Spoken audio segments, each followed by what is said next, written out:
right, so again, we've got sign-ins. I hope you can all get in for the steering committee members and the meeting attendees. We're going to take a roll call in a moment, and then we will have Brian and Nicole with the welcome co-leads and follow-up. Then we have Alicia doing the from BAAQMD doing the WOCAP implementation timeline highlights. And then we will move on to the emissions reduction grant. And that is going to be Adriana Kolev, Senior Staff Specialist.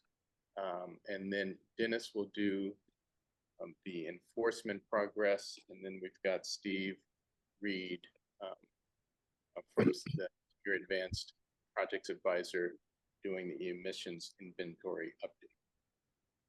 So welcome. And let's start with Brian.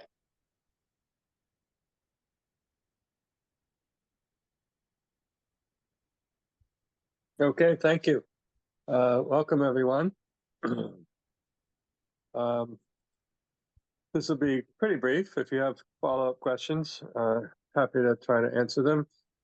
Some community members have written to me, emailed me, and asked me for an update on the process of relocating two of the big recyclers in the community over to what's called the North Gateway, what we would call the Army base, over by the waste treatment plant.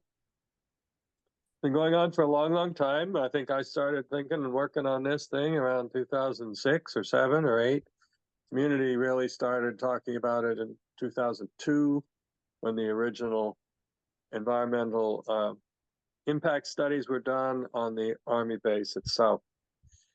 So most currently, you may have heard some rumors about both of these projects. I'll start with CAS first, California Waste Solutions. You may be aware that's in the Clawson neighborhood, kind of up on the upper end of Peralta Street. They're on both sides of the block, and then they're on another city block. People have been working for a long time to see if we can get them to move out of the neighborhood and free up that land for other neighborhood serving purposes. The rumor went around that their exclusive negotiating agreement had lapsed. I spoke with the city's real estate guy that takes care of those things, John Moneta. He said that the agreement had lapsed, but both parties are still working in the spirit of the agreement, of the negotiating agreement. And the city is not trying to create a new ENA, as it's called, exclusive negotiating agreement. They are actually trying to get gas metals into a land deal agreement so they can start real negotiations. They call that a DDA. I think it's Development and Distribution Agreement. Distribution and Development, is that what it is? Disposition. Development and disposition. Yeah. Disposition, because that means they're disposing of the property. That means they're selling it to the company.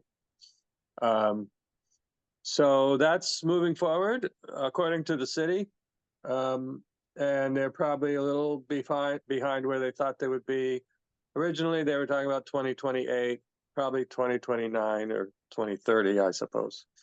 Moving to California Waste Solutions, they're in active development. They have their DDA, their Dispossession and Development Agreement, and they're expect to get permits for construction in the fall of this year.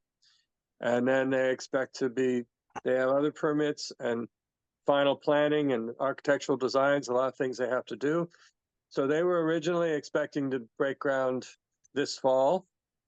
2024 looks more like mid-2025 or the fall of next year.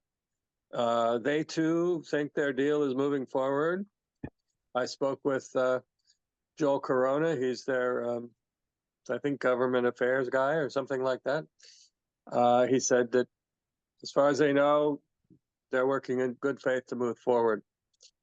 And they expect to be about a year behind where they originally thought they would be. Some of that is still COVID related. Some of it, is they have to renegotiate some stuff with equipment suppliers because prices have changed. That sort of thing is happening. The supply chain is still slow for heavy equipment. So all things seem to be continuing to move forward despite a bunch of rumors that have been going around the neighborhood. Neither company seems to have any trepidation about their forward motion, and we're really happy to hear that. That's it for me, unless you have questions. Any questions? All right, Nicole? Thanks, Randolph, and Brian, thank you for that update. Next slide, please. Okay, we have 62 days until our WOCAP town hall. Our town hall last year featured Assemblymember Cristina Garcia, who is the author of AB 617. Invitations will be going out in the next 2 or 3 weeks, so keep an eye out for that. And I'm really excited and pleased to announce our town hall guest speakers for 2024. We have Veronica Eady, who is currently with the Resources Legacy Fund. We have Davida Herzl, who is with ACLMA, and Paul Court, who is with Earth Justice. And I can guarantee you this town hall will be just as stellar, if not more so than last year. So looking forward to seeing everyone there. Next slide, please. Okay, WOCAP schedule for the rest of the year, right? Summer's over and we're entering fall, and the year will be closing out very soon. Our next meeting will be October 2nd, and that will be a working session for steering committee members. And our final meeting of the year will be our public town hall, which will be November 6th. So again, looking forward to seeing all of you there. I see Miss Margaret hand. Oh, go ahead. Well, hold on, let's let you finish, and then we'll go to questions. You good? Yes. Oh, okay. Well, first I wanted to welcome Miss Margaret. How you doing? You good? You're on mute if you're talking.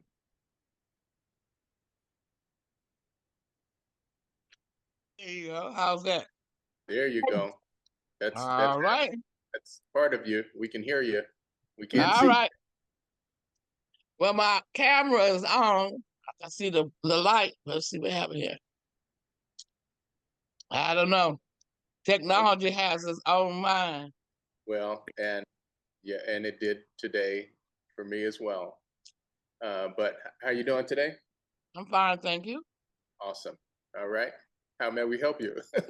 Okay. I just want to give some insight on the individuals who will be doing the roundtable for the town hall meeting.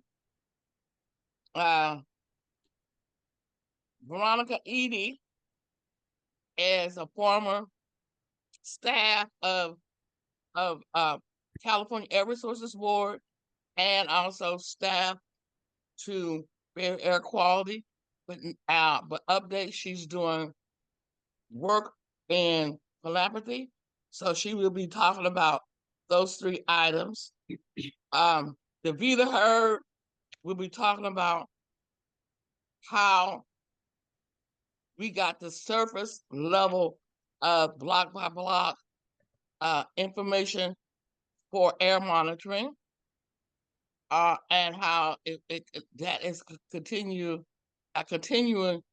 engagement from the state of California, and that Paul Court will be talking about AB 617 and in relationship to Title VI and civil rights.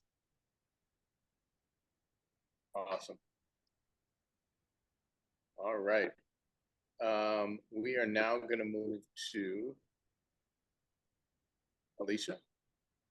This is me. This one's you. Yes. So just, we just got this date today, so this is late breaking news. For those of you who attended our June steering committee meeting, we had announced that CARB was working with, a number of AB 617 community-based organizations, including WOCAP, to provide feedback and kind of guide the creation of a air quality and health equity dashboard. So they held public virtual workshops in June. They've taken all that feedback. They've integrated the community's comments, and they now have a kind of functional mock-up of the dashboard, but they want real, community members and agency people and any, people who would be future users of this tool to provide feedback on it and do kind of a peer review. So they're hosting like a, very casual, informal focus group type meeting. If you're interested in indicator dashboards and things like that, you're welcome to come register. They'll have folks from the IRA Collaborative, which is the collaborative of EJ groups there, and then the UCLA researchers who've been creating the tool for CARB. So the registration link is here. We'll make sure that WOAP sends it out in a follow-up email. And that is it. I'll put the link in the chat if it's not already in there. Oh, thank you so much, Randolph. There you go. All right. And we'll finish up with Nicole. Yes. In August, the steering committee met in person and we got a chance to preview the 5-year report, which specifically highlighted WOCAP successes, and there have been many, right? As the first AB 617 community, there are lots of things that we can be proud of. And we also spent a lot of time, led by Beth, going over the updated community description. And what that actually means is we had time to look at the demographic and health indicators from the original WOCAP with new indicators added. So there have been some shifts that we will be able to learn and hear more about at the town hall. But steering committee members were able to preview that at the August meeting.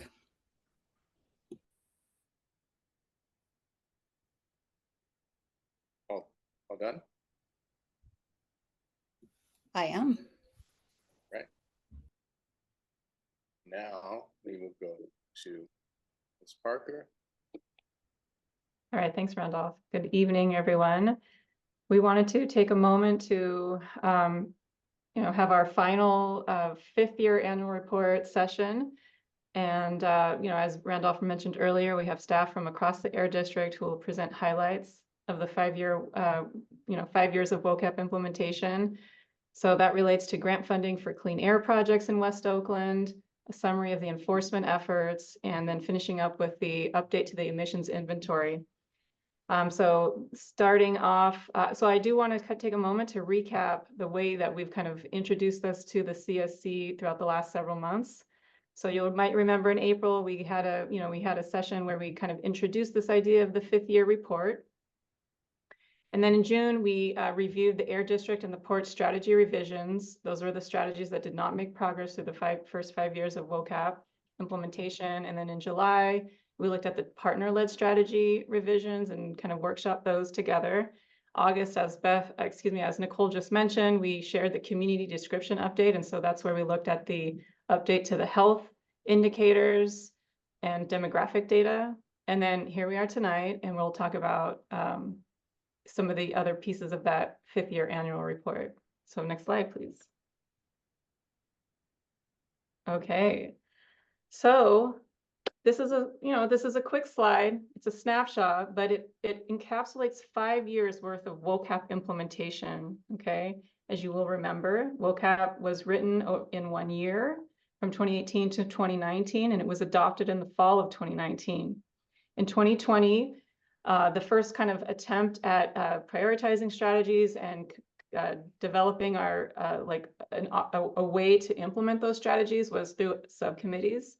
The subcommittees track the way that strategies were grouped in the plan. So there were strategies around port and freight, land use, health and living buffers, bike, walk, and transit. And so those were the subcommittees, and we had co-chairs of those subcommittees. One co-chair was a agency representative, one co-chair was a community representative. 2020 also coincided with the onset of the COVID pandemic. So there was a transition to a virtual setting. And part of that virtual program included monthly CSC meetings where there was a speaker series, and that included various historians and activists and cultural icons that were invited and interviewed to share the story of West Oakland and to take questions and to kind of interact with the community. 2021 comes and the subcommittees wind down, and then there's sort of a realignment discussion at these monthly CSC meetings, and then the tone and the nature of those conversations were, how do we clarify roles among the CSC? Okay, that will be a theme throughout these next couple of years, really wanting to give CSC the agency to help guide implementation of this plan, right? One of the main objectives from CARB at the outset was that we put the power into the community's hands, right? So that will be, again, a theme that you'll see throughout these next couple of years. We also wanted to make sure that we were clear about when we invite guests, what is the purpose of that guest speaker and our partners and our agencies? So again, clarifying roles, that was 2021. 2022, out of that realignment phase, a structure for implementation projects is born, as well as ad hoc committees. Okay, this resulted in the Health Equity Advisory Committee. And we've tapped that committee even as recently as this year in order to help us with the community description update. So the other thing that happened in 2022 is that there was this real intentionality around speaker guidance. So when we invite a guest speaker, we're grounding them in the principles of environmental justice. We're asking them to speak specifically about issues in West Oakland, and specifically tying their presentations to the WOCAP. Okay, so that was very intentional from the CSC and the co-leads. There was also a community engagement plan prepared in 2022, and that was to support the recruitment and to make sure that new CSC members were given an orientation to this work, to the issues that this work addresses. 2023, a little bit of an adjustment. There's an annual plan for CSC meetings. This makes it a little bit more predictable to plan for the year. So part of that calendar included semi-annual enforcement updates. This helped to invite enforcement to hear directly from community. There were also semi-annual strategy implementation progress meetings. And again, it's an opportunity to have agencies kind of directly hear from community, but also holding agencies accountable, making sure, look, twice a year, we want to know what is the latest on WOCAP implementation. The other thing that was instituted was a roll call for our CSC members. And that, again, that's kind of to help with, helping CSC members understand that, they are an integral part of the process, okay? And so we want them to be here, we want them to be contributing. And we also started evaluations in 2023 to make sure that people, that the CSC members could understand the content, that it was an accessible kind of delivery of information and kind of an exchange, right? A dialogue around these issues. There was also a town hall celebration, and this kind of coincided with the loosening of those, social distancing requirements. Like, finally, we were able to come together and celebrate and recognize accomplishments. So 2024, we transitioned to holding quarterly public CSC meetings, which tonight is an example of, and those are kind of interspersed with monthly working sessions to encourage more participation from the CSC members. So again, you'll see that theme of really trying to lean on our CSC, make sure that our CSC feels, kind of empowered and given the tools to help guide the implementation of WOCAP. Next slide, please. And then we also want to provide a bit of a snapshot of the strategy implementation highlights. So in this slide, you will see a sampling of strategy progress. This is merely a sampling. You may remember from last year's annual report that the majority of WOCAP strategies are in progress. What we've tried to do is spotlight a variety of strategies including types of investments, right? There was much investment in Port of Oakland infrastructure. You'll see that in 2024. We've highlighted partnerships. There were partnerships with OUSD and our regional agencies. You'll see that in 2020, in 2021. We have strategies that really were kind of big ticket items in terms of emissions reductions. You'll see that in the tugboat repowering, that's in 2021. There were strategies that highlight the experimental and kind of pilot projects approach that we've taken. So that's kind of including the benefits of roadside vegetation that occurs in 2023 and also in 2021. There are health protective strategies, okay? That includes the City of Oakland's environmental justice element, okay? It took up many of the WOCAP strategies to reduce exposure of sensitive land uses to truck pollution in environmental justice communities, including West Oakland. And more stringent permitting standards. So you'll see that in 2023. Again, direct result of WOCAP advocacy. And just to note that many of these strategies hit multiple types of strategies. So they might be, high emissions reduction. They're also an example of a partnership. So just to say that there's, it's a variety of strategies. Next slide, please. And at this time, I will pass it off to my colleague, Adriana, to talk about our emissions reduction grants. Yeah, and before we do that, can we back up a little bit? Thank you, Alicia. Wanted to back up, and it was requested that we query the steering committee members about the town hall. We wanted to ask before we moved on if there are any topics that you wanted to take up or that we should present at the town hall. It would be great to know.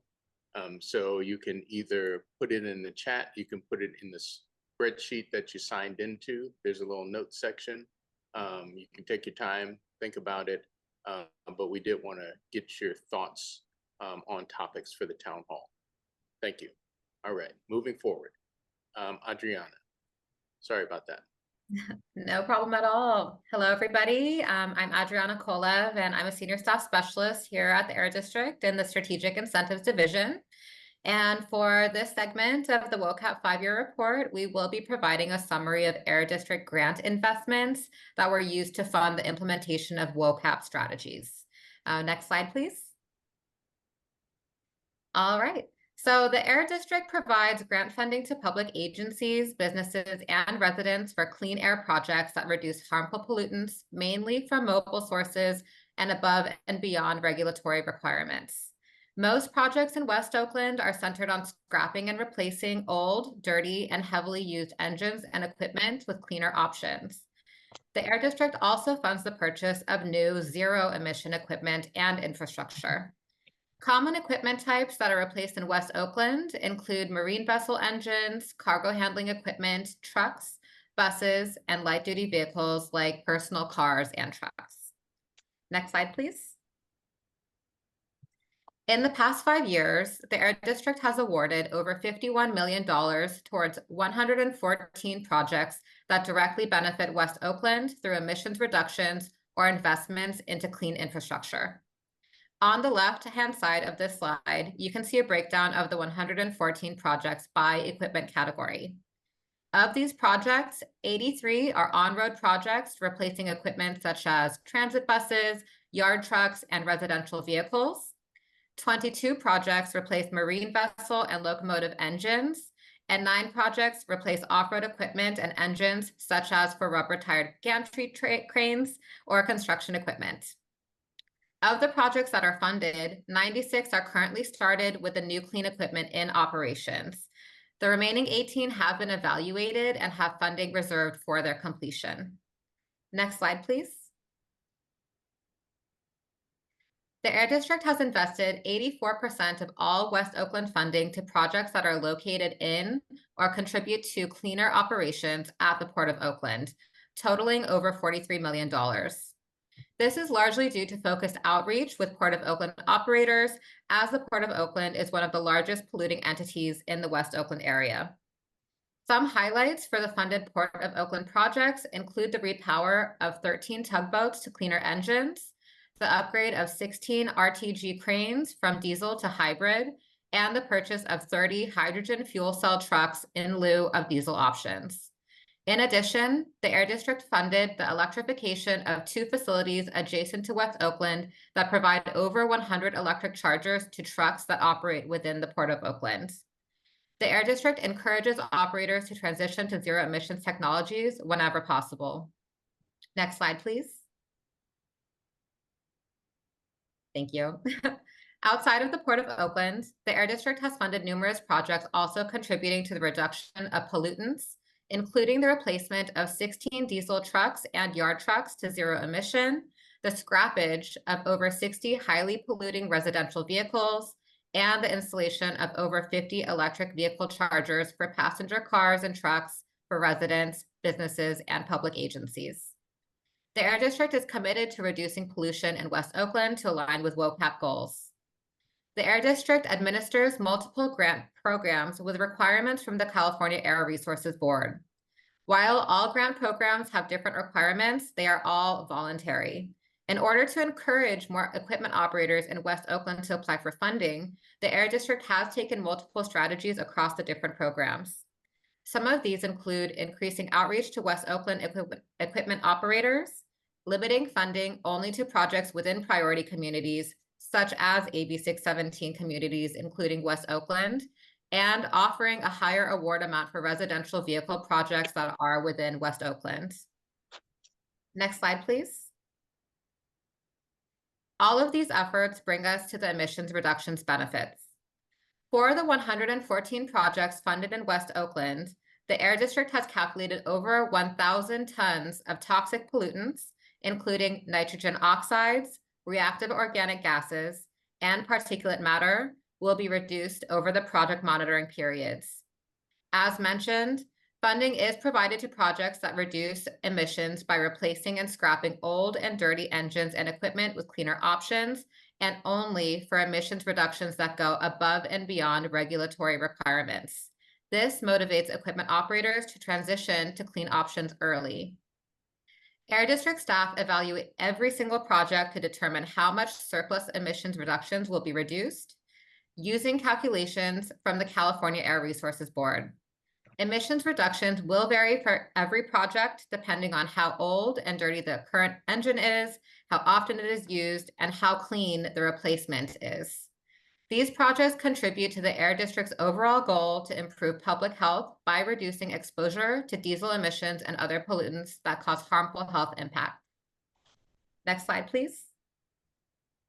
That brings me to the end of this segment, and I want to thank everybody for their time. And if we're organizing it this way, open it up to questions. Great. And we want to invite you on one of the toxic tours that Miss Margaret leads.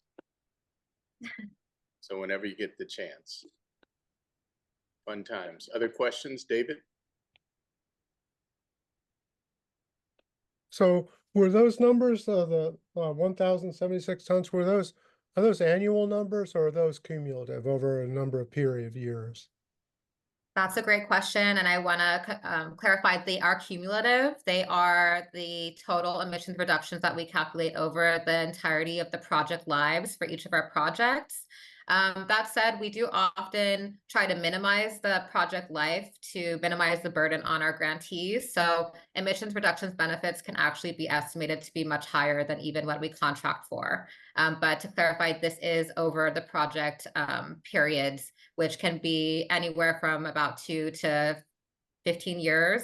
On average, they're probably around 3 to 6 years. And we are going to move to enforcement, an update on enforcement progress. And for that, we've got Dennis Kwok, Air Quality Inspector in Compliance and Enforcement from the district.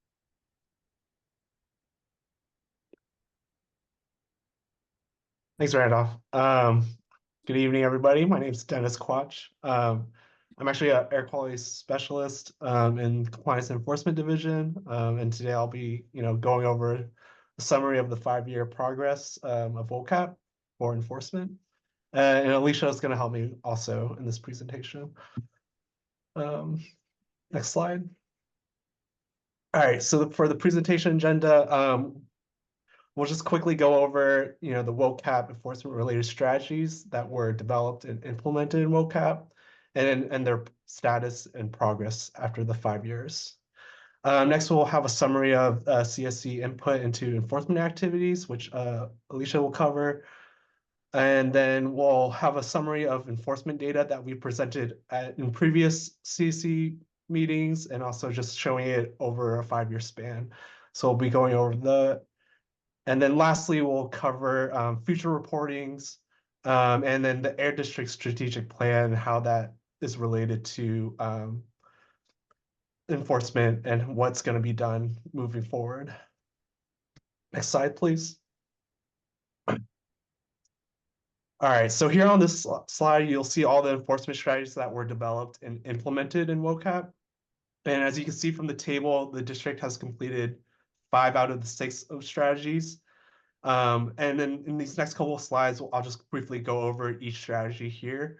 And then as you can see, the last strategy is ongoing, but I'll go into more detail about that in a second. Next slide, please. So for the first enforcement strategy that was implemented and developed, it was to increase frequency of compliance inspections, and it was required that we would inspect all the permitted facilities and sources within a 2-year period, and inspect any unpermitted facilities or sources that were identified by the steering committee. Additionally, we'll also be required us to annually track and document the number of inspections that we do. So just a quick summary about this progress. We completed this strategy, which is in 2020 and 2021, enforcement staff completed compliance verification inspections for all the permitted facilities, including gasoline dispensing facilities in West Oakland, with the exception of backup generators. So also, enforcement staff created an improved tracking system to annually track and document the inspection details, which included dates of the inspections, the type of inspection, and location. Next slide, please. For the second strategy, which involves developing educational outreach material on open burning, which is to address concerns of illegal backyard burning. So we did develop educational outreach material on open burning, which were printed as door hangers and distributed in the West Oakland community in February 2021. And this material is also available on our district website. So if anybody here wants to, get that material, they can go on there and print those out and share those with their friends and family. Next slide, please. So for the third strategy, which is to provide annual reports on our enforcement activities over the course of 5 years. As you guys may know, we've been presenting our enforcement data at our CSC meetings semi-annually. And we've been including in those presentations summaries of inspections, summaries of violations, the number of complaints, and the type of complaints that were received within those reporting periods. Next slide, please. For the fourth strategy, required us to update our air district complaint policy. So we updated the complaint air quality complaint program based on comments and suggestions that received from the 5 public workshops that were held. And then in addition to updating our complaint programs, policy, and procedures, we also updated the complaint brochures, the complaint website, the complaint reporting system. And additionally, we created more materials such as helpful tips on reporting complaints, and also a video series of how the complaint program works, which can be found on our district website or on YouTube. Next slide, please. Okay, for the fifth strategy was to enhance our enforcement referral process. So we continue to coordinate with local regulatory and enforcement agencies and initiate enforcement referrals when it's appropriate. And we've done additional training for our staff to and they understand to work closely with our enforcement partners on enforcement cases to resolve violations. Next slide, please. All right, lastly, the sixth enforcement strategy that was in WOCAP was to, look at identify unpermitted sources within West Oakland through the steering committee and make sure that these unpermitted sources are being seen and being inspected and ensuring that, if they truly need a permit, then that violations are being issued for them. And this is a strategy that's never really going to achieve completed status, just because of the nature of it. It's just something that we'll always be doing and working closely with the steering committee and the community in general. Next slide, please. And the slide, we're doing the CSC input into enforcement activities, which Alicia will cover. Okay, thank you very much, Dennis. So I wanted to, offer some of the ways in which we've invited community steering committee members into this kind of enforcement conversation. So Dennis just walked you through the 6 enforcement strategies, 5 of which are complete. The 6th one is kind of an ongoing commitment from the Air District to continue, investigating, unpermitted work, industrial processes and industrial land uses and things like that. So when we started the semi-annual enforcement updates, it was an opportunity for a kind of a two-way flow of information. So we heard from the community, so our enforcement divisions, and so that included CAR, they regulate the mobile sources, so that's going to be your trucks, your truck, driving through neighborhoods or mostly idling, that involve the city's truck parking enforcement. So that there's a lot of different, kind of players in the enforcement landscape. And then it also involved the Air District. So Air District is looking at those point sources. So those actual industries, the land uses that are, permitted by the Air District. So we invited, that kind of those enforcement folks to our CSC meetings. And what we heard from them, what we heard from our enforcement divisions, was that they wanted the CSC and the surrounding community to act as the eyes, ears, and nose of the agencies and to report any violations in as much detail as possible, as soon as possible. And we created a flyer to kind of list all the numbers and all the websites that you would need in order to, make those complaints. And then what the community then relayed to the agencies, or said to the agencies, was that we wanted these enforcement agencies to address after hours enforcement. Okay, so we were noticing that there's kind of illegal activity happening before 5 a.m., after 5 p.m., and on the weekends. We want to work towards joint enforcement. Okay, we don't want to have to call several different agencies and know several different agencies, which agencies that we need to contact and if we have a complaint. And then we wanted our enforcement staff to kind of go beyond data snapshot and to provide us a little bit more context about, what of these violations, if there are any, are potentially harmful, and help us understand what the data really means. So that's the way in which we've been able to, I would say, kind of work towards more systemic issues when we're talking about improving our systems, right? So we're hearing directly from community about how we can improve those systems, right? Those systemic, more longer term changes in this WOCAP steering committee. So I think that was a real plus. Thank you. Thank you, Alicia. Okay, so for this slide, I'm going to go over the summary of enforcement data for the last 5 years, which includes inspections, violations.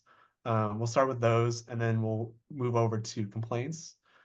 So before we show the enforcement data, which includes graphs, I just want to provide some context to the data that will hopefully give everybody some more perspective when we do jump into the graphs. So when we do take a look at the graphs, you'll see there'll be one graph showing our inspection totals for the last 5 years. And then it's broken up by reporting periods. And then you'll notice that there's a trend of around the third reporting period of inspections starting to slow down. And this is because of the cyclical nature of the inspection program.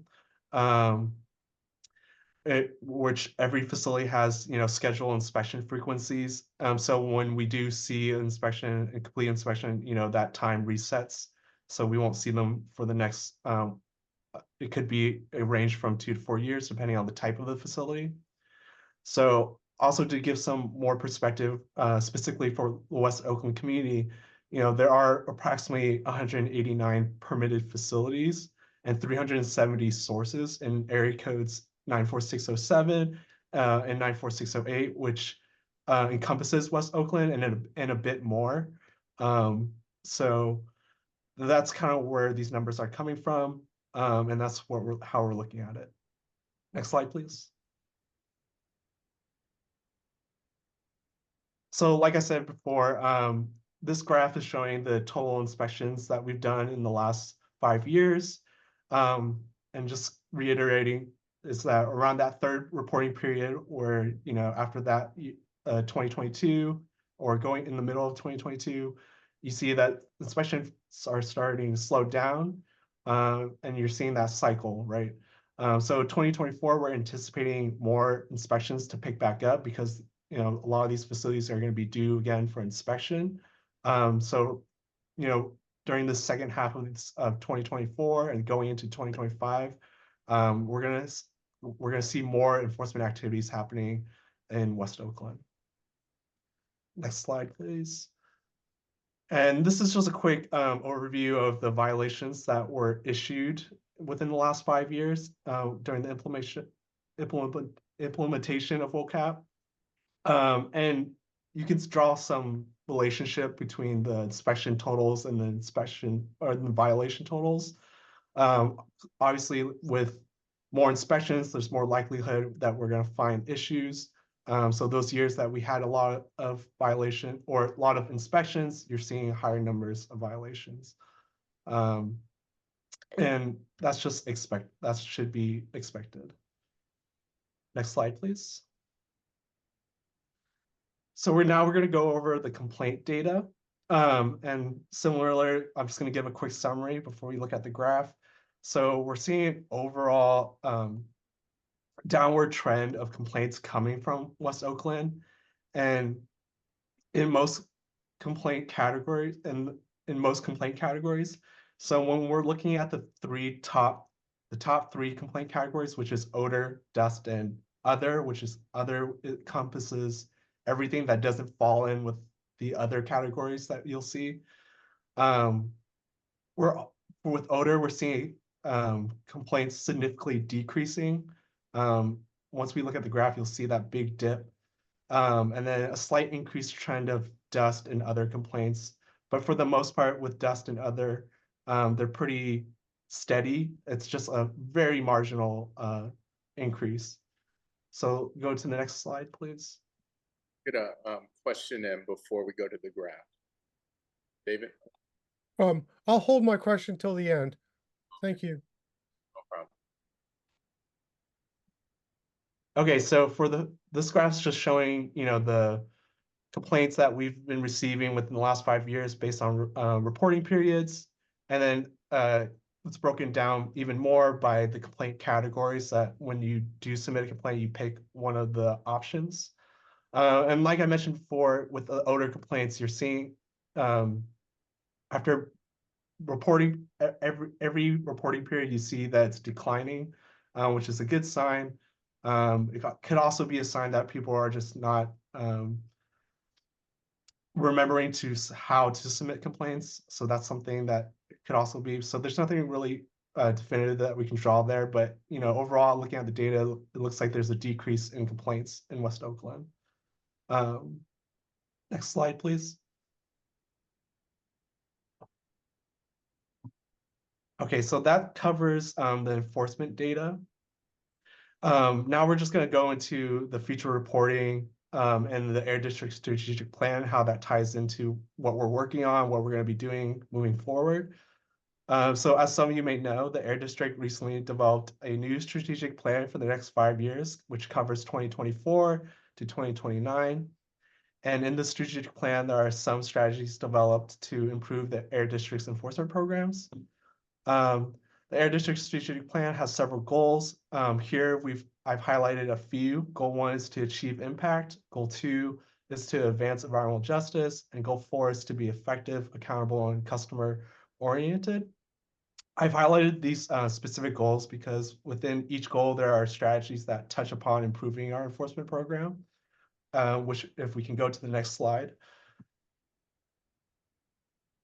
So to just touch on a few strategies, strategies 1.5, 1.6, and 4.5 on the slide are looking to improve our procedures on our inspections and investigations in overburdened communities. And in order to do this, we are working on developing a new enforcement policy called the Targeted Inspection Policy. And this policy will include strategies and procedures on how we can better allocate our resources in overburdened communities. And this includes strategies like prioritizing sites and facilities that have reoccurring violations. We'll also be taking a deeper dive into our data to analyze sources with the most potential impact to community, which will help us prioritize our inspections and ensure that these facilities are seen more frequently and more consistently. These are just some of the examples of what this new policy hopes to achieve, and I hope that's like something that sounds like really interesting to you both, to everybody here. And then, yes, if you can go to the next slide, please.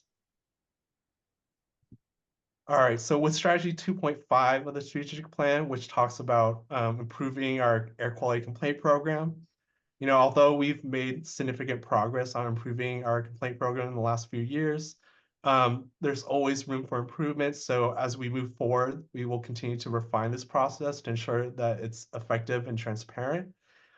This includes new improvements such as creating a web tool in which the public will be able to review and search for complaints submitted from their communities from our website, similar to what we already have with the notice of violation tool that's on our website.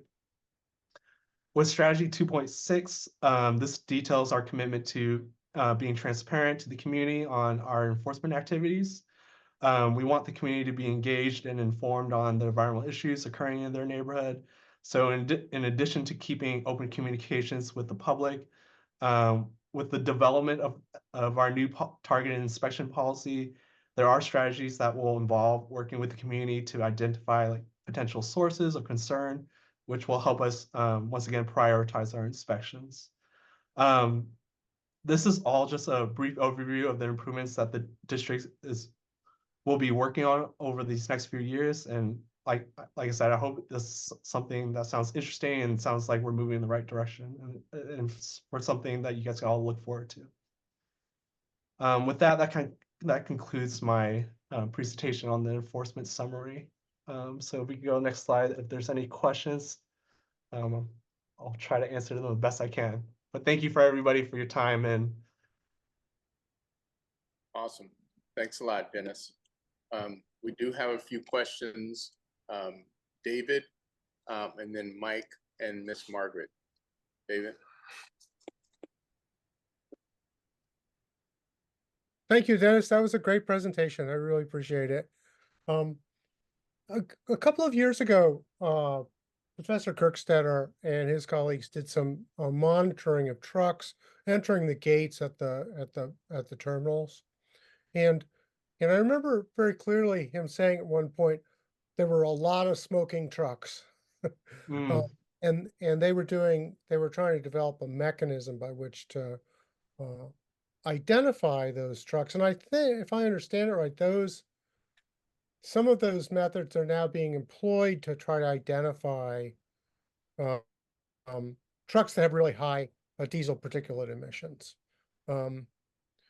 So first of all, am I right about that? But then secondly, if a citizen saw a really heavily smoking truck going along, where does that fall into the complaint category, or is that even possible to do that?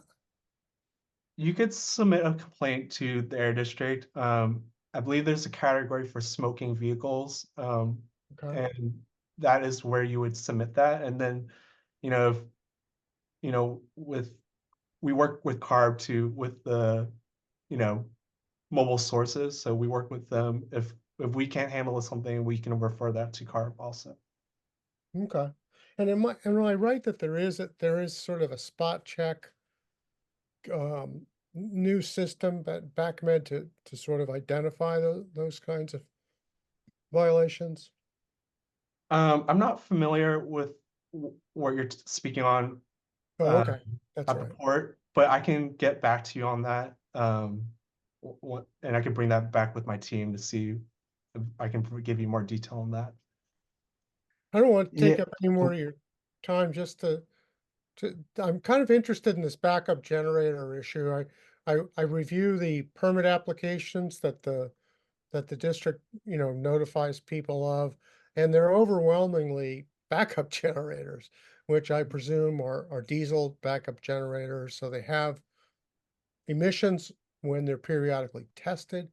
And so I'm interested in whether the district is doing anything to encourage other forms of backup um, uh, energy for those sources. But I don't need you to go into that now. I just pass that on to your colleagues. I'd be interested in learning more about that.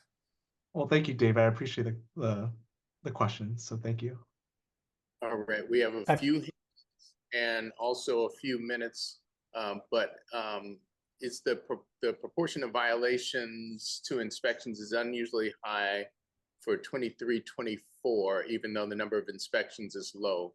Do you have any more information on that? That's coming from Mike Alves from CARB.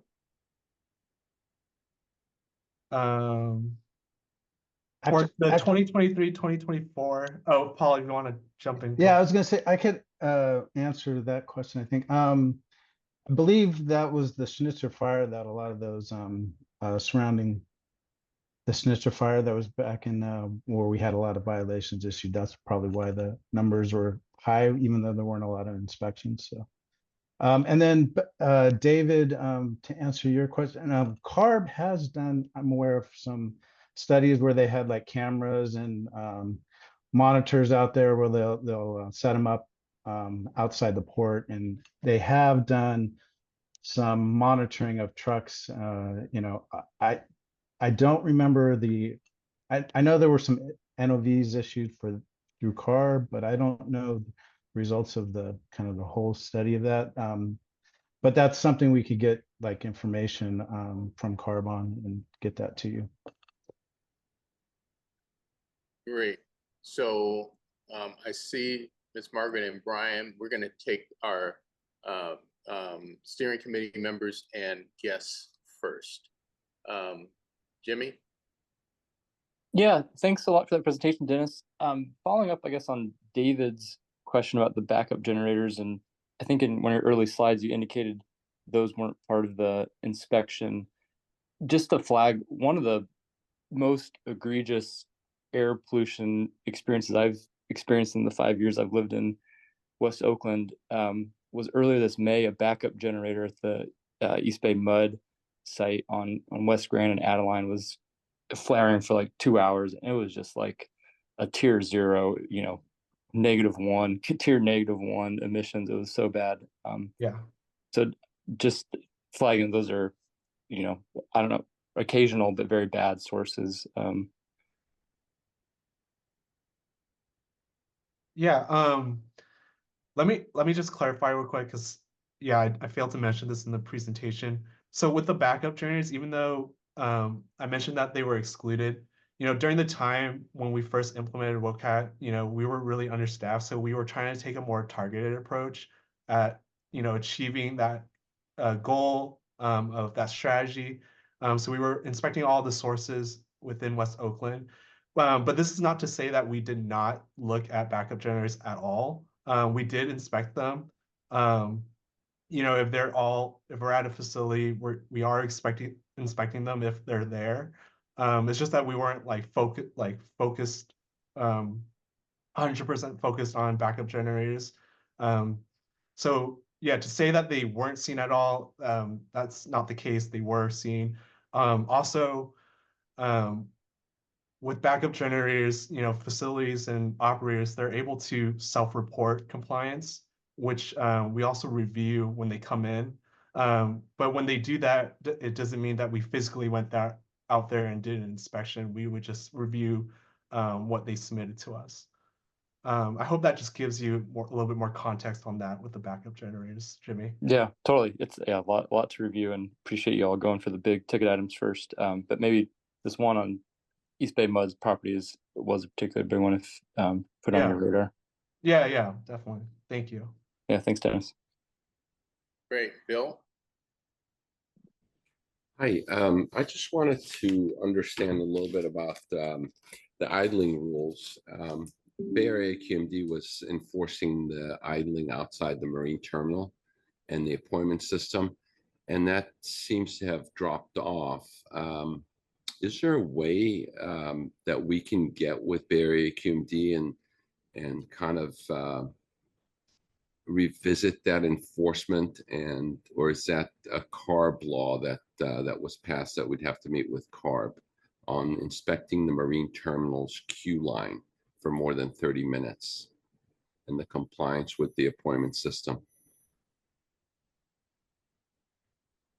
Yeah, I mean, we have done idling trucks outside the port for, a number of years. We weren't finding, everybody had an appointment system. We weren't finding violations. And so also resource restrictions. So we were focused more on doing source inspections than idling trucks. And the CARB has jurisdiction over idling trucks as well. So we were leaning on them more to have, enforce the idling rules and stuff and truck rules. Well, this is a big problem for us truckers, and we're being pushed to get the zero emission trucks, but it takes us hours and hours. I mean, every week we have stories of people spending anywhere from 3 to 10 hours to get a container, and this is with an appointment system. So they're just using that to meet the compliance with the rule of having an appointment system, but it's not really making it efficient to get in and out of the terminal. So how can we get that in front of people to revisit that and get the terminal operators to move their queues? And sometimes the queues are inside the terminal for that long. Yeah. So somehow that needs to be revisited, and we need to get them to straighten out, because without having the pressure on them, we're just suffering. Gotcha. Yeah, Right. well, we'd have to bring that back to our management and see if we can start up the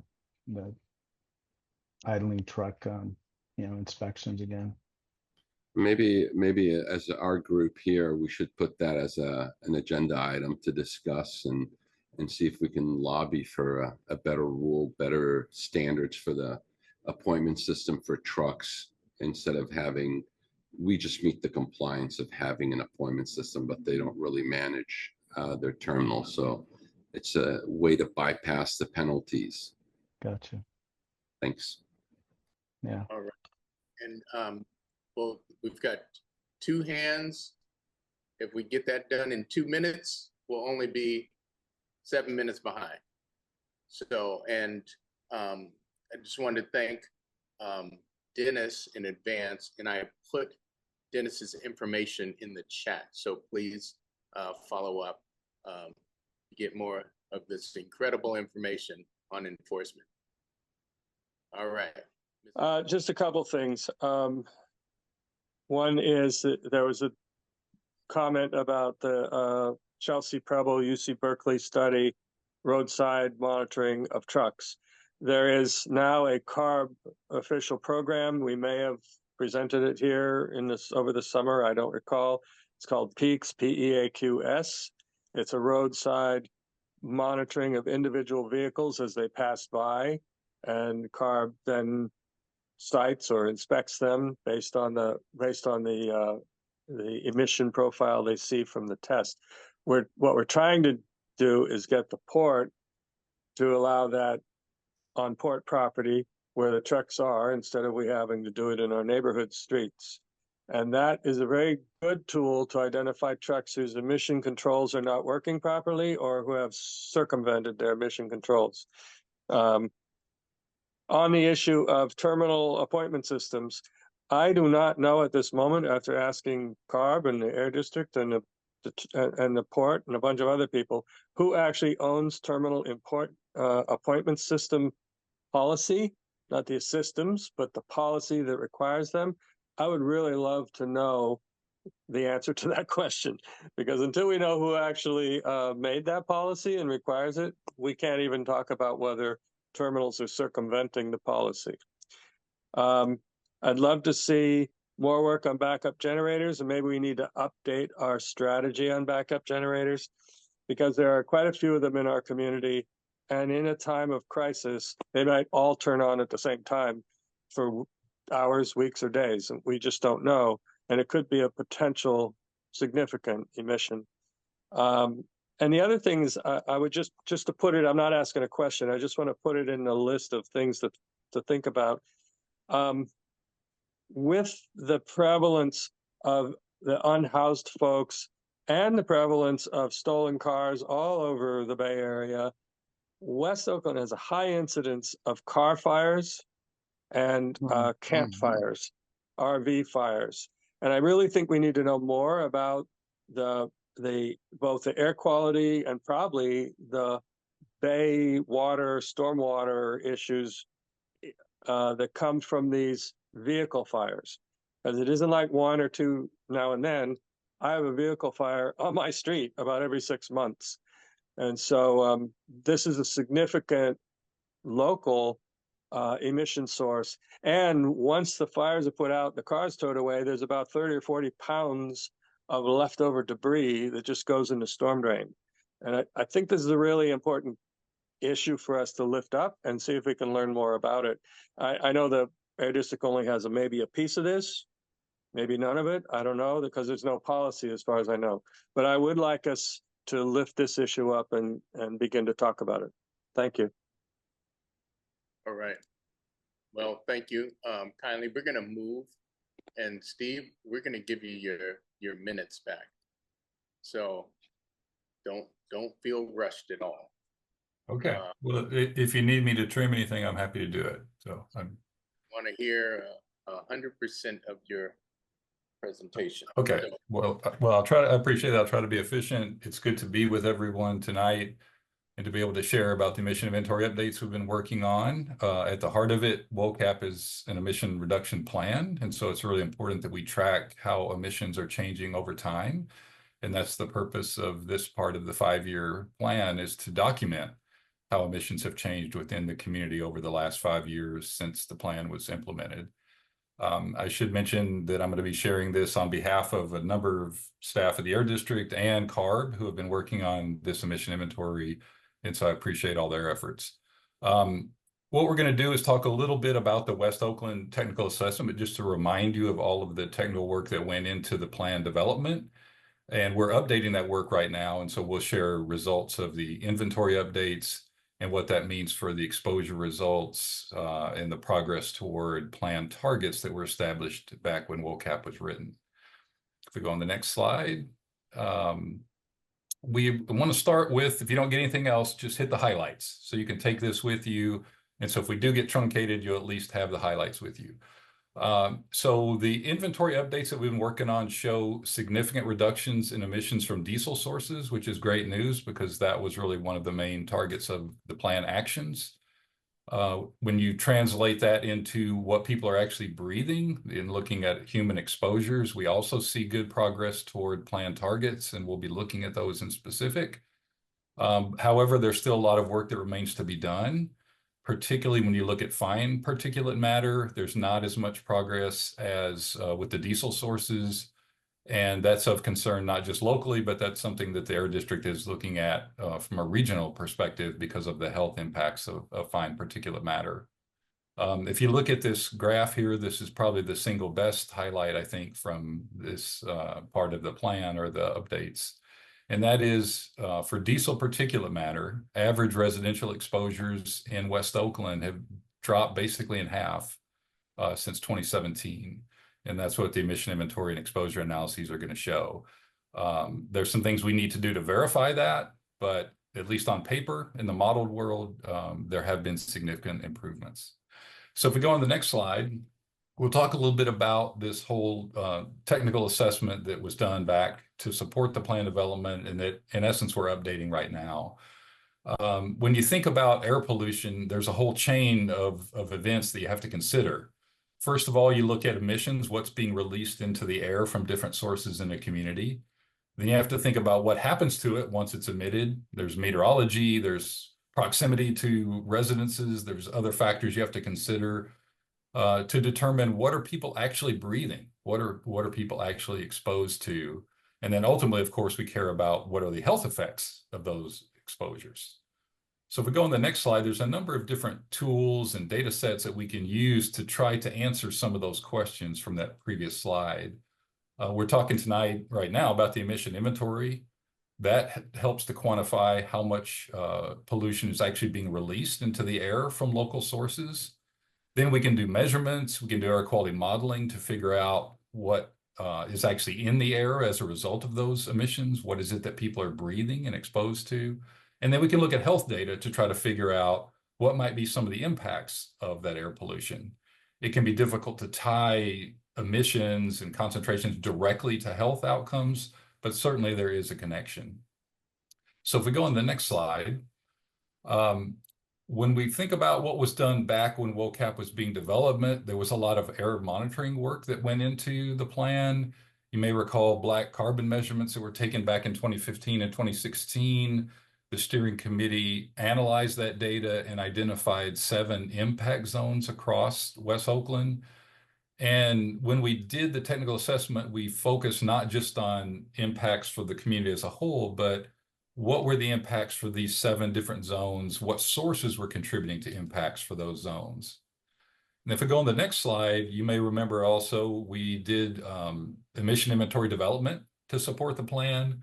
We developed a 2017 baseline inventory, and then we forecasted emissions out to 24 and 29, trying to look at what we hoped the plan was going to accomplish, what we thought CARB statewide actions might accomplish.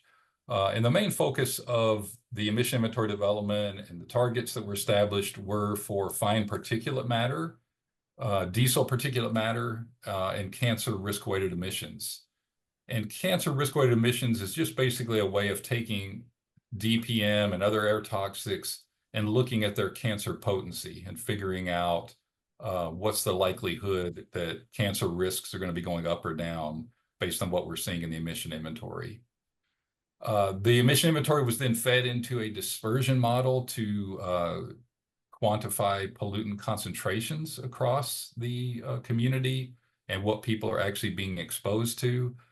Then we converted that into exposures and source contributions for each of the 7 zones that I just mentioned. And so you can see here an example from the plan where we looked at diesel particulate matter concentrations at each of the zones and how different sources were contributing to those concentrations. And you can see for each of the zones, the picture looks a little bit different. And so this is the kind of work that we've updated and we're going to be sharing tonight. If we go on to the next slide, we're going to start with the emission inventory updates. And when we update an inventory, and this is some background information, but I think it's important. Why do emission inventories change over time? Well, there's 3 basic reasons, 3 things that we need to consider when we do this kind of an update. First of all, activity levels can change. So the example I put here is goods movement can go up or down. So the Port of Oakland in a given year might have more or less container shipments than they did in the past. That's going to impact their emission levels. Secondly, control programs get implemented over time. So for example, CARB implemented many years back the truck and bus rule that was fully implemented in 2023. And we're going to see the impact of that rule and some other CARB rules on emissions in West Oakland. So the goal there is to reduce emissions, and we try to track how effective those programs are. Those 2 are pretty easy to understand, but there's a third complicating factor as well. And that is that the way that we estimate emissions changes over time. We come up with new methods, we develop new data sets or new models. And so that can change an emission inventory from one year to the next.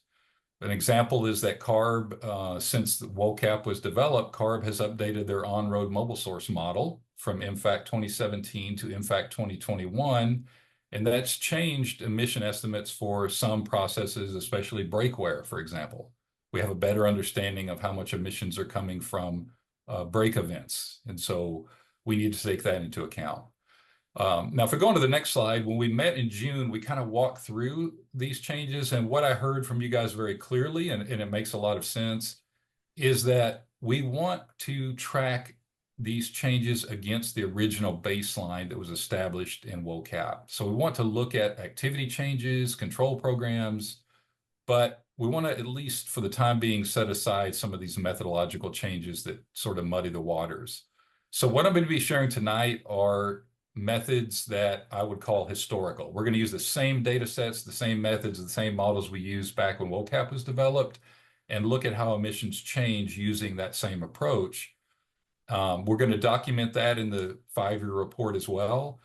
And then we're going to look at some of these methodological changes, and we're going to have some information on those in the appendix. So somebody who wants to kind of dig into the weeds can go to the appendix and get that information, but we're not going to lead with it. So I hope that makes sense and is in keeping with what we talked about in June. And if we go on to the next slide, we're going to actually dig into some of the information that's changed that drove these emission inventory changes, some of the factors that we looked at. So for on-road vehicles, we mentioned the MFAC model. It tracks fleet turnover. So newer vehicles come online, older vehicles are retired. That has an impact on emissions. CARB has released some new regulations since WOCAP was developed. We had to take that into account, and we'll talk about those. Permitted facilities have released newer emissions reports that we took into account. Obviously, the port and rail yards are very important. We collected a lot of different information to update those emissions. The port updates their emission inventory every 3 years. So right now, the 2020 is current. Next year, they're going to be hiring a contractor to do a 2023 inventory, but that's still in the works. We also got data from the Marine Exchange. We got data from the port on berth electrifications and how that's changed over time. We worked with our own incentives division on changes to tug engines and some of the cargo handling equipment, some of the things Adriana shared earlier. We took all that into account. So we tried to collect as much detailed information as we could to estimate how emissions have changed over time. Some things are difficult to quantify, but we did our best. If we go on to the next slide, I just touch on this really quickly. CARB has implemented a number of new statewide regulations or amendments since WOCAP was implemented. Many of these impact the kind of diesel sources we're concerned about around West Oakland, heavy-duty trucks, commercial harbor craft, locomotives, and so on. So we work closely with CARB to take into account the impact of these new regulations on emissions in West Oakland. Okay, so that's all by way of background. If we go on to the next slide, that gives you a sense of what we've done. Now we're going to share how emissions have actually changed. These are the actual emission estimates that we've come up with. And so we're going to start with diesel particulate matter and look at trends in DPM emissions over time. This is obviously a very important part of the plan, looking at all the diesel sources in West Oakland, in and around the port in particular. And so if we start back in 2017, if you were to go back and reopen WOCAP, you would see that we estimated that local sources within the community were emitting just under 24 tons of DPM per year. We've now updated that for 2024, and we're estimating that that has decreased by about 31%, or 7.5 tons, between 2017 and 2024. So that number's dropped to 16.4 tons. And then we did a forecast out to 2029, what we expect to happen. There will be additional reductions, but there's also growth anticipated, and those somewhat offset each other. So right now, we're not considering that there's going to be another huge drop between 24 and 29, but we are going to continue to track progress. One thing that I will say is that when we did WOCAP, we did a forecast for 2024, and the emissions that we're now quantifying now that we're in that year are lower than we're projected. So we're actually a little bit ahead of where we thought we would be for 2024. And so that's good news. This is a real highlight. If we go to the next slide, look at cancer risk-weighted emissions, we see a very similar picture, and that's in large part because cancer risk-weighted emissions are really driven by diesel particulate matter in West Oakland. That's the single biggest source of cancer risk.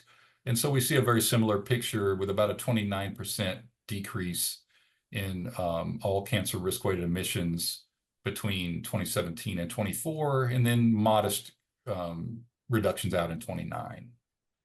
Now, if we look at the next slide at fine particulate matter, we see a different picture. We still see some decreases, but they're not as pronounced. So back in 2017, we estimated about 86 tons per year of fine particulate matter from local sources. By 2024, that's decreased by about 10%, a little over 8 tons of decreasing. That's good, but it's not the 30% that we just saw for diesel particulate matter. One of the reasons for that is that a lot of statewide actions and a lot of the plan actions specifically have targeted diesel sources. And so there's been a really aggressive move to reduce the diesel particulate matter, diesel exhaust emissions. And also fine particulate matter comes from a wider variety of sources. It's not just engines and combustion. It's also dust sources, construction dust, road dust. Sorry. Thanks, Stephen. I learned a lot. That was good. So am I right that in that graph that's up now, that the street, the highway, and the port all include trucking emissions and light duty emissions?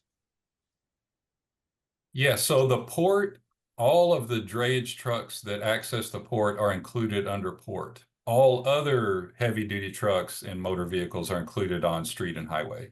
Got it. Okay. Yes. Thank you. That's actually a good distinction. And how much of the port is associated with in-transit ships? That is not at berth, because you have the shore power there to reduce that. But my impression is, from looking at the older inventories, that ships are still a big piece of the overall emissions, as they transit the bay and as they're tying up and as they leave. But any sense about how big that is? And am I right? It's part of that blue? It is part of the blue. And it's a much bigger, the blue is much bigger for diesel particulate matter, the one of the prior slides that we looked at, because those are large diesel sources. Here you're getting more like light duty traffic and road dust and other things that contribute to fine particulate matter. Ocean going vessels are a big part of the DPM inventory, along with tugboats operating offshore. In just a minute, we'll look at some exposure results and how these emissions translate into what people are breathing. And what we'll see is that a lot of the improvements in exposure is because of decreases in the trucking emissions, because those are really operating within the community, whereas the ships operate at some distance from the community. But they are still important. And that's one of the reasons that our strategic incentives group targeted the tug emissions, because they were a big part of the inventory, and we wanted to really decrease those emissions from marine vessels. Great, thanks a lot, appreciate it. Marjane, before we get back to emissions mitigation measures, Marjane? Maybe I can leave my question after mitigation measures. Yes? Okay. Okay, yeah, thanks for the questions, and feel free to jump back in. Okay, so if we go on to the next slide, so the emissions mitigation measures, as much as we could, we tried to figure out how much of these changes are attributable to specific actions. So some of these actions are statewide actions. Some of them were as a result of the plan. So you can see here, for example, the top row is CARB's heavy duty inspection and maintenance program. Brian mentioned their PEAKS program that's part of that goes out and measures truck emissions and makes sure that trucks are complying with control programs and emission levels that have been established for them. And that's really important, because the models that we're talking about are assuming how emissions are going to change over time and how the fleet's going to improve over time, but it's important to validate that and to make sure that those changes are really being incorporated into the real in-use fleet. And so this heavy duty inspection maintenance program is part of that. Adriana mentioned some of these other factors here, like updating hovercraft engines and rubber tired gantry crane engines at the port. So all of those have an effect. These numbers may look relatively small, and I just want to emphasize this is a snapshot for 1 year. The numbers that Adriana shared earlier are cumulative over the lifetime of a project.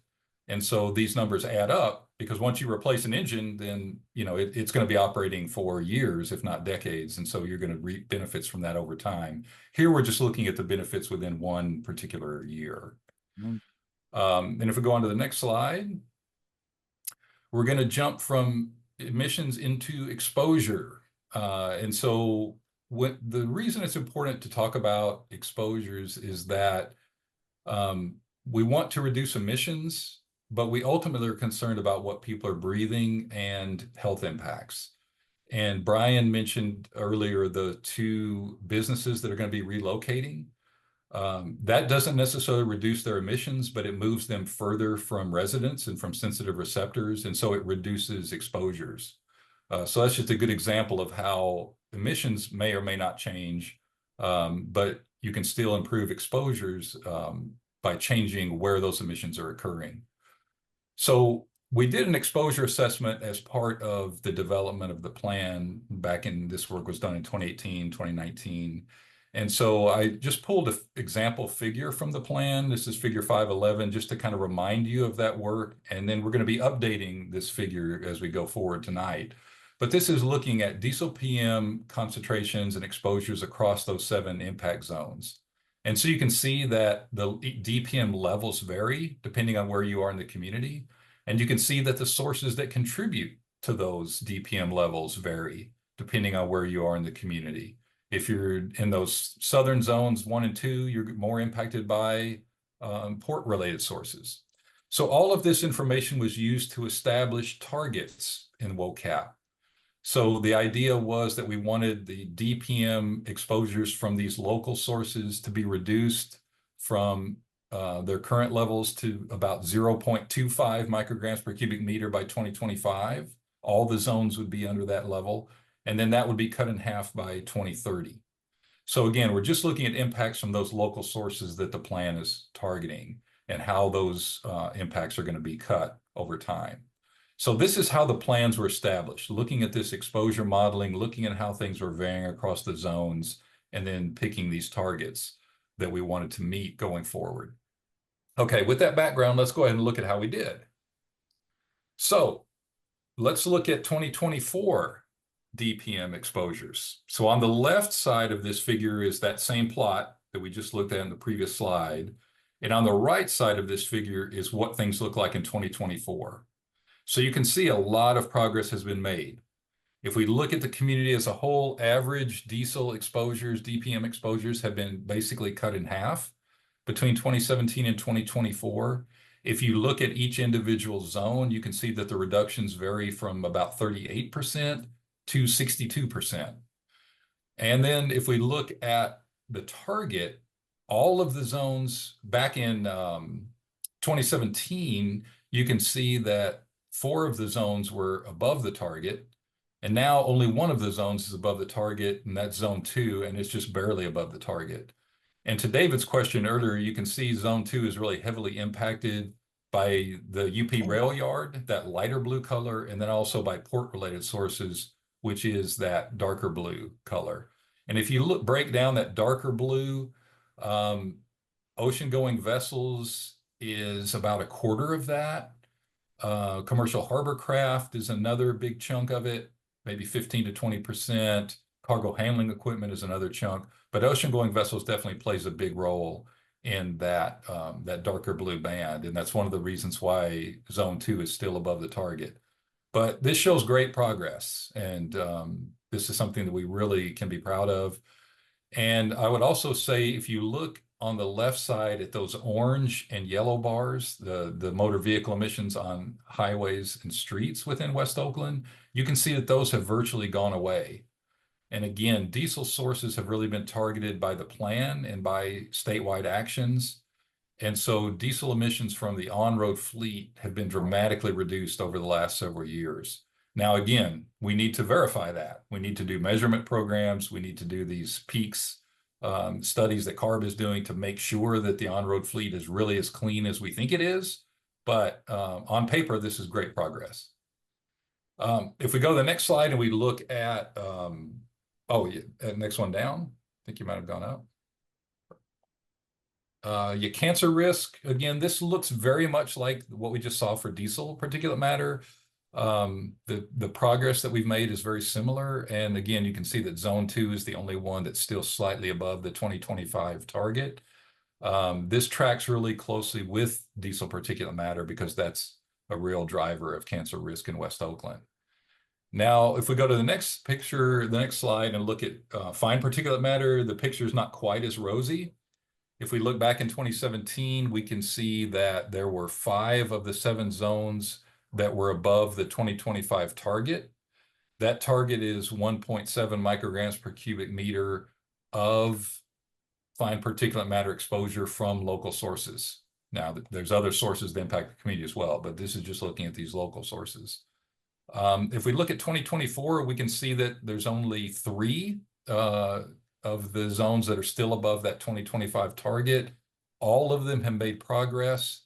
That progress ranges from a 3% improvement to a 20% improvement. But there's still work to be done on fine particulate matter for sure. And the road dust, construction dust, some of the fugitive dust sources we've been talking about tonight play a role in that. If we go on to the next slide, I want to just briefly touch on 2029. We really wanted to focus on 2024 because we obviously have a good sense of what's going on in 2024. When we look at 2029, we're really guessing and we're kind of forecasting what do we think is going to be happening 5 years from now. So we looked at, for example, CARB projections for motor vehicle activities out 5 years. We looked at port growth projections from the Bay Conservation and Development Commission, and they're forecasting a little over 2% annual growth for the next several years. That doesn't really track with what the port's been doing in recent years, but there could be a rebound from COVID, and we may see that kind of growth.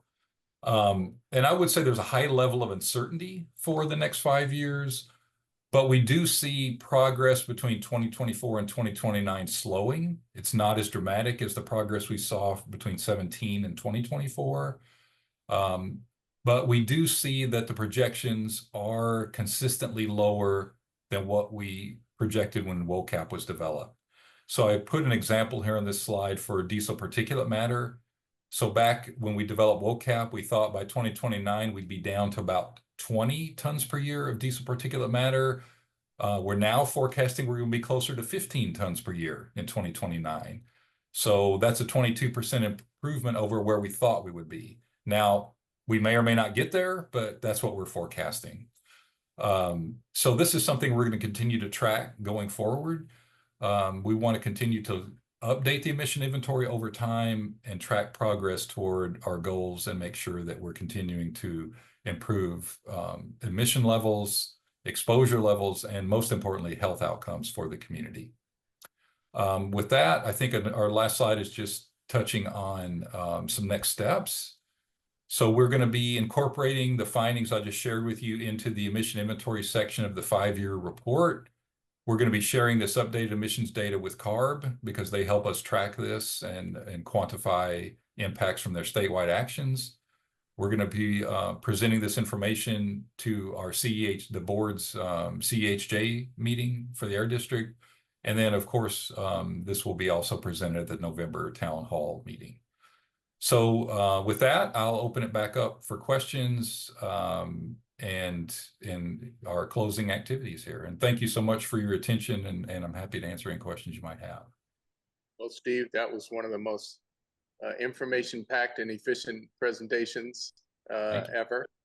We're going to take, Brian will catch you after Marjane and any steering committee members or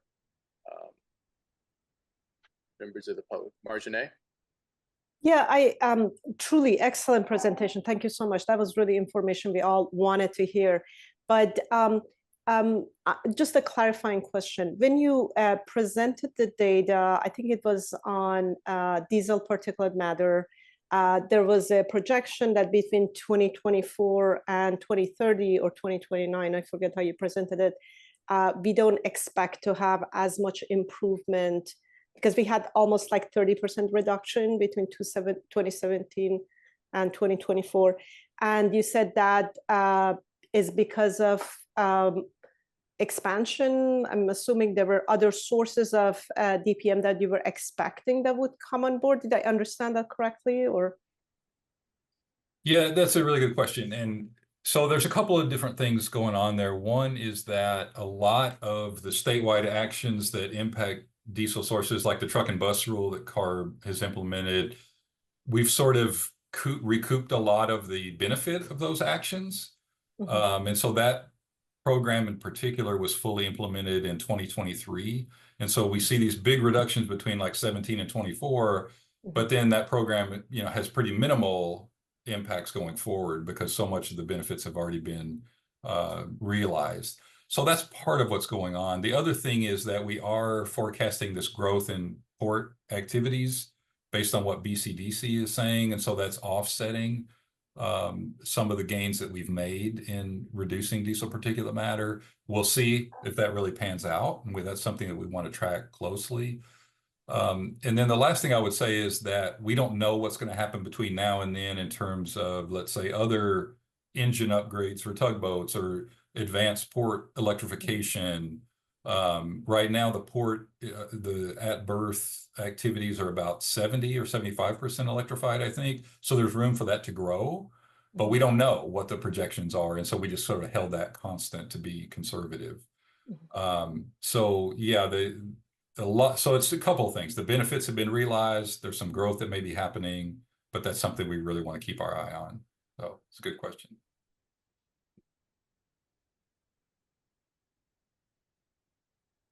And then Brian, are there other questions? Or would you go to Brian? I don't have a question, but as the steering committee had a chance to ask all their questions? Okay. I don't have a question. I just didn't want us to end this meeting without recognizing and celebrating a little bit the success we've had. You know, we wrote this plan 5 years ago.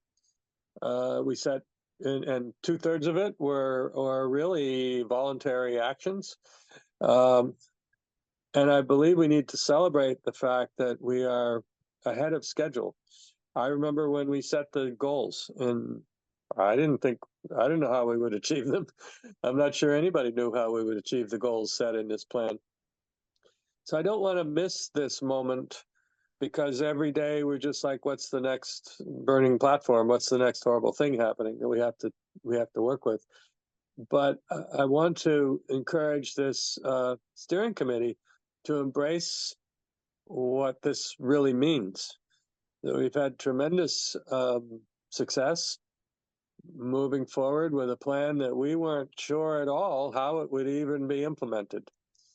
And when I see not only success in emissions reductions from smokestacks and tailpipes, but I also see these big reductions in exposure, which is an area of science and understanding that we're still trying to figure out.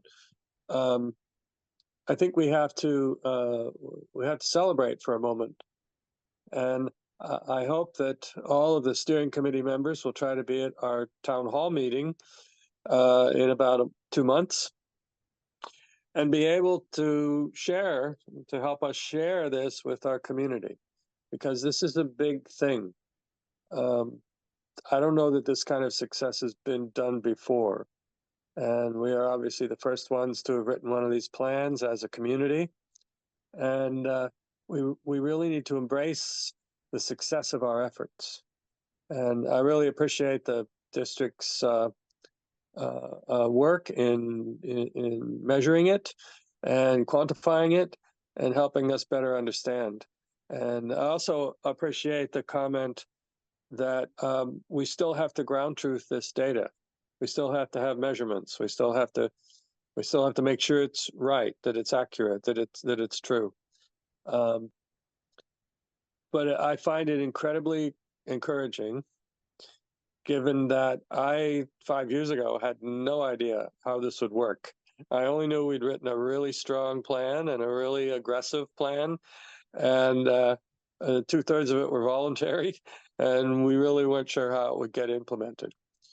But it has had the power to, I think, inspire a lot of people and a lot of agencies to step up and really make the effort. And so that's all I really want to say tonight. We will see this information again on at our town hall meeting, and I hope that everyone will be there to pat each other on the back and celebrate with the community that we have done pretty well in the first 5 years of a 10-year plan. So thank you, everyone.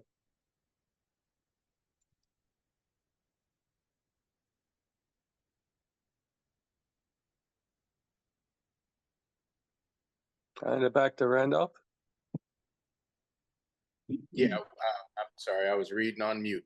I was just saying that we have a question from Beth about how much of these decreases are attributable to decreased truck and ship traffic during COVID.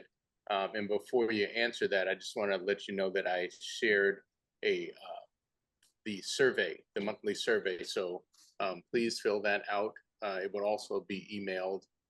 But again, also want to just say congratulations to all the work that you all have done.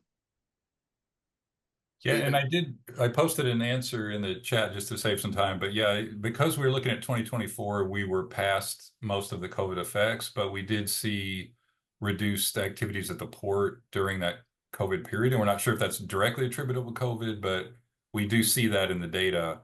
But by 2024, we were assuming we're kind of past the main COVID effects. And then the last thing I'll say, I just really appreciate and echo what Brian said. That I hope everyone takes heart and can pat themselves on the back for this, because this has been a great effort, and it's great to be a part of it and be able to share this update. Great. So thanks all of our presenters. Thanks, Adriana. Thanks, Dennis. Thanks, Steve. Thank Alicia. Thank the WOCAP team. Thank Alicia, thank our guests, thank our steering committee members. It was a lot, but we did it. We're only 2 minutes over. Look at that, you guys are good. So I want to appreciate that. And yeah, we're good. Any parting words? Thank you, everyone. Thank you, Randolph. Thank you, district staff. Thank you, steering committee. We'll see you next. Well, you'll hear from us before you see us. Right. Okay. Yes. Good Okay. night. Thanks all. Hi, everyone. Bye, everyone. Thank you. Good night.